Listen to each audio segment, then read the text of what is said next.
C'était déjà une demande du Musée des Confluences et qui m'a plu dans le sens où ils souhaitaient avoir ce côté immersif, cette ambiance d'être à mes côtés, d'être à l'affût, en attente, que tout ne soit pas toujours exceptionnel ou comment dire, spectaculaire, mais de voir qu'il y avait besoin de quand même un peu de comment dire, d'appréhender le milieu de la forêt un peu différemment que notre surconsommation, quoi. Que c'était l'affût, rien n'est rien n'est certain. Mais par contre, il y a beaucoup de surprises.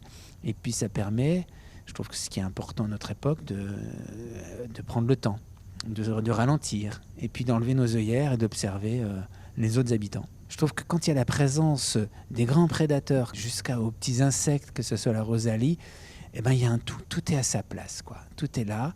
Et ça donne une vraie forêt, ça donne un endroit qui a vraiment une âme qui est forte, et une certaine résistance, une diversité qui est utile.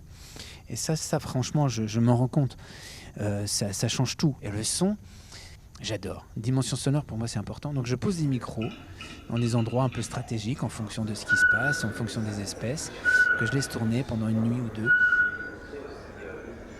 Et après, je trouve ça génial, c'est un peu comme un piège photo, tu redécouvres sur l'ordinateur, tu peux voir, on appelle ça les sonogrammes en fait, en quelque sorte, tu peux très vite voir quelle espèce était présente, parce que parfois tu dors, donc tu te rends pas compte, mais il y a un grand-duc qui était là, tu peux avoir un sanglier qui est venu sentir le micro, un lynx qui feule, le faucon pèlerin qui va nicher un peu plus loin, tu dis « Ah ben je ne savais pas qu'il était là ».